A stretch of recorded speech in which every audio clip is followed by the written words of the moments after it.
आषाढ़ मास गुप्त नवरात्रि सातवीं महाविद्या माता धूमावती की कथा। या देवी सर्वभूतेषु धूमावती रूपेण संस्थिता। नमस्तस्यै नमस्तस्यै नमस्तस्यै नमो नमः।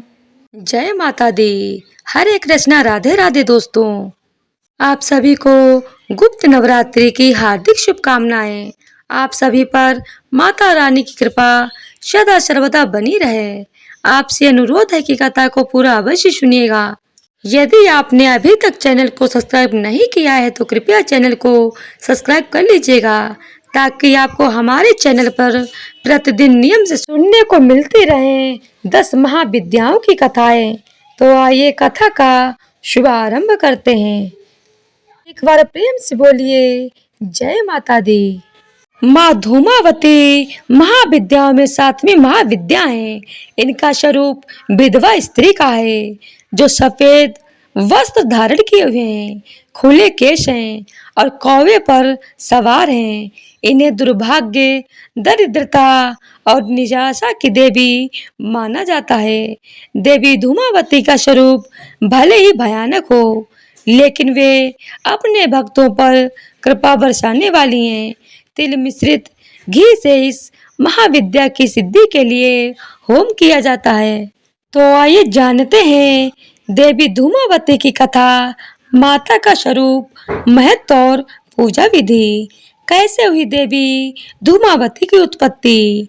देवी धूमावती की उत्पत्ति के संबंध में कई कथाएं प्रचलित हैं। एक कथा के अनुसार जब सती ने अपने पिता के यज्ञ में अपने पति का अपमान देखा, तो उन्होंने क्रोधित होकर स्वयं को अग्नि में भस्म कर लिया। उनके जलते हुए शरीर से जो धुआं निकला, उससे धूमावती माता का जन्म हुआ। इस माता की पूजा से जीवन के सभी संकट दूर होते हैं और सुख समृद्धि की प्राप्ति होती है। एक अन्य कथा के अनुसार एक बार सती भगवान शिव के साथ हिमालय में घूम रही थीं। उन्हें बहुत भूख लगी। उन्होंने शिव से कहा कि उन्हें भोजन चाहिए। शिव ने कहा कि अभी कोई प्रबंध नहीं हो सकता। तब सती ने कहा कि ठीक है, मैं तुम्हें ही खा जाती हूँ। और वो शिव को ही निगल गईं। भगवान शिव तो स्वयं इस जगत के परिपालक हैं, लेकिन देवी की लीला में वो भी शामिल हो गए। भगवान शिव ने उनसे अनुरोध किया कि मुझे बाहर निकालो, तो उन्होंने उगल कर उन्हें बाहर निकाल दिया। बाहर निकालने के बाद शिव ने उन्हें शाप दिया कि आज और अभी से तुम विधवा रूप में रहोगी। अतः धूमावती का कोई स्वामी नहीं होने के कारण यह विधवा माता मानी गई है। गुप्त नवरात्रि में देवी धूमावती की पूजा का महत्व। गुप्त नवरात्रि में महाविद्याओं की पूजा का विशेष महत्व है। देवी धूमावती की पूजा से साधक को कई लाभ होते हैं। देवी धूमावती की पूजा से शत्रुओं पर विजय प्राप्त होती है, दरिद्रता दूर होती है और धन धान्य की प्राप्ति होती है। इस देवी धूमावती की पूजा से रोगों से मुक्ति भी मिलती है और मानसिक शांति प्राप्त होती है।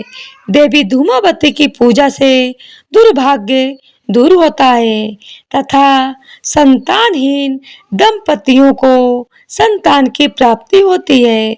इस देवी पूजन को लेकर यह भी मान्यता है कि देवी धूमावती की पूजा से वशीकरण शक्ति प्राप्त होती है। देवी धूमावती को रहस्यमयी और करुणामयी देवी के रूप में पूजा जाता है। देवी धूमावती की पूजा विधि। देवी धूमावती की पूजा अन्य देवियों की तरह की जाती है। सुबह उठकर स्नान करें और स्वच्छ वस्त्र धारण करें। देवी धूमावती की प्रतिमा या चित्र को एक चौकी पर स्थापित करें। उन्हें धूप दीप नैवेद्य आदि अर्पित करें। धूम धूम धूमावती स्वाहा या ओम धूम धूम धूमावती दभ्ये स्वाहा मंत्र का जाप करें। देवी धूमावती की कथा पढ़ें या सुने, फिर आरती करें और देवी से अपनी मनोकामना पूर्ण करने को कहें। तो प्रेम से बोलिए धूमावती माता की जय हो। माता धूमावती का दूसरा स्वरूप माता काली का है। देवी कालरात्रि माँ दुर्गा का सप्तम रूप है। माता अत्यंत दयालु कृपालु हैं। यह देवी सर्वत्र विजय दिलाने वाली, मन एवं मस्तिष्क के समस्त विकारों को दूर करने वाली हैं। यह माँ दुर्गा की सातवीं शक्ति तथा कालरात्रि के नाम से जानी जाती हैं, अर्थात जिनके शरीर का रंग घने अंधकार की तरह एकदम काला है। नाम से ही जाहिर है कि इनका रूप भयानक है।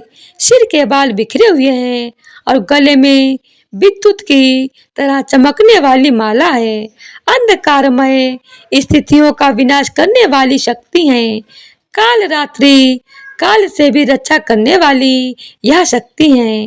इस देवी के 3 नेत्र हैं। ये तीनों ही नेत्र ब्रह्मांड के समान गोल हैं। इनकी सांसों से अग्नि निकलती रहती है। यह गंधर्व की सवारी करती हैं। ऊपर उठे हुए दाहिने हाथ की वर मुद्रा भक्तों को वर देती हैं। दाहिनी ही तरफ का नीचे वाला हाथ अभय मुद्रा में है, यानी भक्तों हमेशा निडर निर्भय रहो।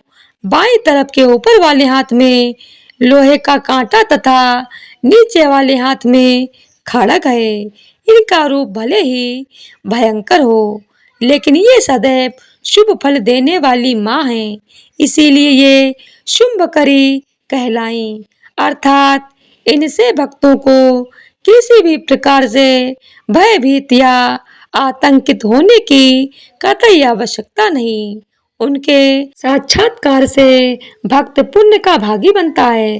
काल रात्रि की उपासना करने से ब्रह्मांड की सारी सिद्धियों के दरवाजे खुलने लगते हैं और तमाम आसुरी शक्तियां उनके नाम के उच्चारण से ही भयभीत होकर दूर भागने लगती हैं। इसीलिए दानव, दैत्य, राक्षस और भूत प्रेत उनके स्मरण से ही भाग जाते हैं। ये ग्रह बाधाओं को भी दूर करती हैं और अग्नि, जल जंतु, शत्रु और रात्रि भय दूर हो जाते हैं। इनकी कृपा से भक्त हर तरह के भय से मुक्त हो जाते हैं। तो एक बार प्रेम से बोलिए काली मैया की जय हो, माता धूमावती की जय हो। तो आज की वीडियो अगर आप लोगों को पसंद आई हो तो वीडियो को लाइक, शेयर और चैनल को सब्सक्राइब कर दीजिएगा। धन्यवाद।